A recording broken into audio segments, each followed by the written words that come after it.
ओम श्री परमात्मने नमः। ओम जय श्री कृष्ण। ओम श्री कृष्णाभ्याम नमः। श्रीमद् भगवत गीता में आज हम लोग पंचम अध्याय अर्थात कर्म संन्यास योग के बारे में अध्ययन करेंगे। कर्म संन्यास योग में ही ज्ञान योग की महिमा और ध्यान की विधि और कर्म करते हुए संन्यास को कैसे प्राप्त हो सकते हैं, यह श्री कृष्ण भगवान अर्जुन को महाभारत के युद्ध मैदान में गीता के ज्ञान के द्वारा बतलाते हैं। यह अर्जुन वस्तुतः अर्जुन नहीं बल्कि यह समस्त मनुष्य समुदाय है।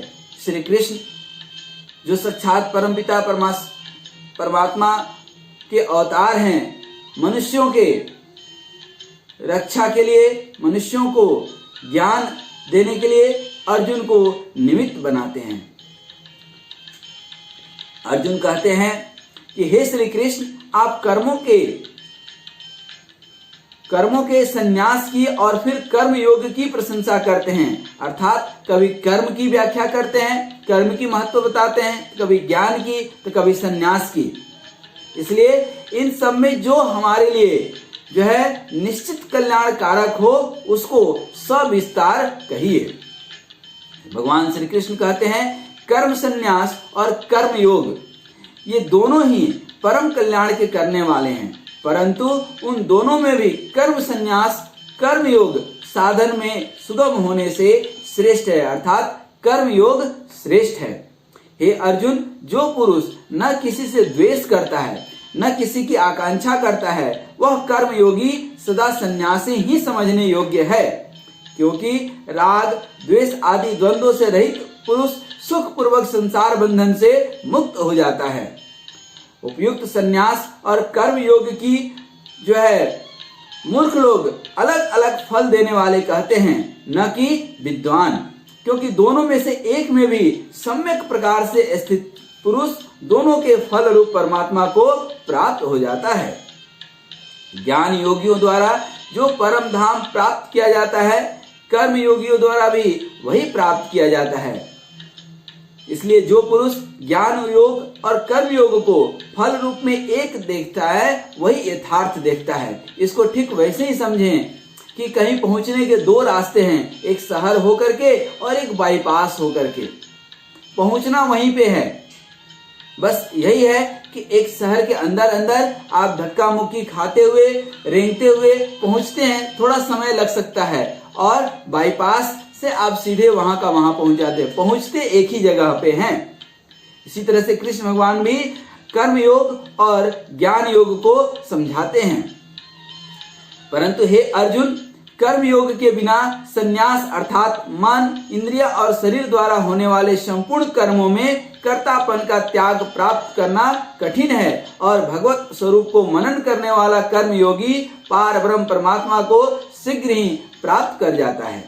जिसका मन अपने बस में है, जो जितेंद्रिय एवं विशुद्ध अंतःकरण वाला है, और संपूर्ण प्राणियों का आत्मरूप परमात्मा ही जिसका आत्मा है, ऐसा कर्मयोगी कर्म करता हुआ भी कर्म में लिप्त नहीं होता है। तत्व को जानने वाला सांख्य योगी तो देखता हुआ, सुनता हुआ, स्पर्श करता हुआ, सूंघता हुआ, भोजन करता हुआ, गमन करता हुआ, सोता हुआ, श्वास लेता हुआ, बोलता हुआ, त्यागता हुआ, ग्रहण करता हुआ तथा आंखों को खोलता और मुद्दा बंद करता हुआ भी सब इंद्रियां अपने अपने कार्य में व्यस्त हैं, ऐसा समझ करके निसंदेह ऐसा माने कि मैं कुछ भी नहीं कर रहा हूं, अर्थात मैं वहां पर अहंकार लिप्त न हो। जो पुरुष सब कर्मों को परमात्मा में अर्पण करके और आसक्ति को त्याग करके कर्म करता है, वह पुरुष जल से कमल के पत्ते की भांति पाप में लिप्त नहीं होता है। कर्मयोगी ममत्व बुद्धि रहित केवल इंद्रिय, मन, बुद्धि और शरीर द्वारा भी आसक्ति को त्याग करके अंतःकरण की शुद्धि के लिए कर्म करते हैं। कर्मयोगी कर्मों के फल का त्याग करके भगवत प्राप्ति रूप शांति को प्राप्त होता है, और सकाम पुरुष कामना की प्रेरणा से फल में आसक्त होकर के बंध जाता है।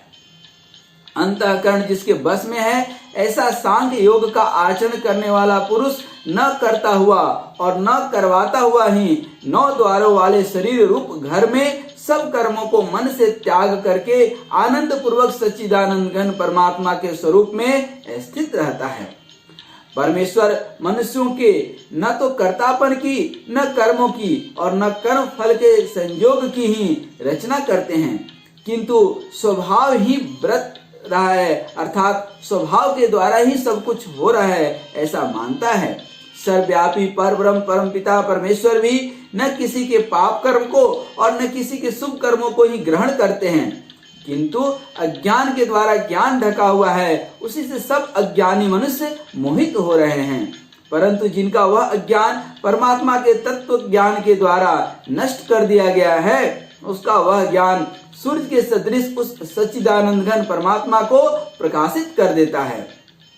जिनका मन तद्रुप हो रहा है, जिनकी बुद्धि तद्रुप हो रही है और सच्चिदानंद घन परमात्मा में ही जिनकी निरंतर एक ही भाव स्थिति है, ऐसे तत्परायण पुरुष ज्ञान के द्वारा पाप रहित होकर के अपुनरावृत्ति को अर्थात परम गति को प्राप्त कर लेते हैं। वे ज्ञानी जन विद्या और विनय युक्त ब्राह्मण में तथा गाय, हाथी, कुत्ते, चंडाल आदि में समदर्शी होते हैं, अर्थात सबको एक समान देखते हैं। जिनका मन समभाव में स्थित है, न ऊपर न नीचे, उनके द्वारा इस जीवित अवस्था में ही संपूर्ण संसार जीत लिया गया है, क्योंकि सच्चिदानंद घन परमात्मा निर्दोष और सम है, इससे वे सच्चिदानंद घन परमात्मा में ही स्थित हैं। जो पुरुष प्रिय को प्राप्त होकर के हर्षित नहीं होता है और अप्रिय को प्राप्त होकर के विद्विग्न नहीं होता है, वह स्थिर बुद्धि संशय रहित ब्रह्मवेता पुरुष सच्चिदानंद घन पर ब्रह्म परमात्मा में एक ही भाव से नित्य स्थित है। बाहर के विषयों में आसक्ति रहित अंतःकरण वाला साधक आत्मा में स्थित जो ध्यान जनित सात्विक आनंद है, उसको प्राप्त होता है। तदनंतर वह सच्चिदानंद घन पर ब्रह्म परमात्मा के ध्यान रूप योग में अभिन्न भाव से स्थित पुरुष अक्षय आनंद का अनुभव करता है। जो ये इंद्रिय तथा विषयों के संयोग से उत्पन्न होने वाले सब भोग हैं, यद्यपि विषयी पुरुषों को शुरू में सुख रूप लगते हैं, तो भी दुख के ही कारण हैं और आदि अंत वाले अर्थात अनित्य हैं। इसलिए हे अर्जुन, बुद्धिमान विवेकी पुरुष उनमें नहीं रमता, अर्थात वह समझदार हो जाता है। जो साधक इस मनुष्य शरीर में शरीर का नाश होने से पहले ही काम क्रोध से उत्पन्न होने वाले वेग को सहन करने में समर्थ हो जाता है, सक्षम हो जाता है, वही वास्तव में पुरुष योगी है और वही सुखी है।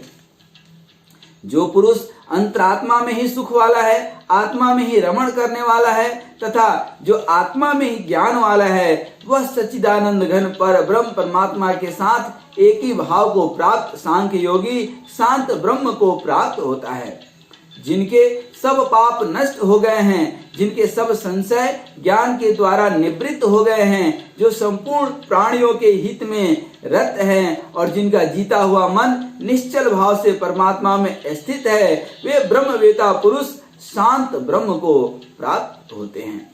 काम क्रोध से रहित जीते हुए चित्त वाले पर ब्रह्म परमात्मा का साक्षात्कार किए हुए ज्ञानी पुरुषों के लिए सब ओर से शांत पर ब्रह्म परमात्मा ही परिपूर्ण है। बाहर के विषय भोगों को न चिंतन करता हुआ बाहर ही निकालकर और नेत्रों के दृष्टि को भ्रिकुटी के बीच में स्थित करके तथा नासिका में विचरने वाले प्राण और अपान वायु को सम करके जिसकी इंद्रिया मन और बुद्धि जीती हुई है, ऐसा जो मोक्ष परायण मुनि मतलब जो हमेशा परमात्मा के स्वरूप का मनन करता है, चिंतन करता है, उसे मुनि कहते हैं। अर्थात जिसका मन एक हो गया, अर्थात उस एक निराकार पर ब्रह्म परमेश्वर में जो है लिप्त हो गया, वही मुनि है। वह मुनि इच्छा, भय और क्रोध से रहित हो गया है, वह सदा मुक्त है। मेरा भक्त मुझको सब यज्ञ और तपों को जो है भोगने वाला संपूर्ण लोकों के ईश्वर का भी ईश्वर तथा संपूर्ण भूत प्राणियों का सुहृद अर्थात स्वार्थ रहित, दयालु और प्रेमी ऐसा तत्व से जान करके शांति को प्राप्त होता है। और परमपिता परमात्मा श्री कृष्ण अर्जुन को यह जो है ज्ञान देते हैं 5वें अध्याय में। अब हम लोग अगले अध्याय में 6ठा अध्याय पढ़ेंगे। आज यहीं तक। जय श्री कृष्णा, जय श्री राधे, जय श्री राधे। लेकिन जाते जाते कर्म संन्यास योग में कृष्ण भगवान अंत में यही कहते हैं कि सब कुछ करो लेकिन हमें भजते रहो, हमारी भजन करते रहो। जय श्री राधे, जय श्री कृष्णा, जय श्री राधे।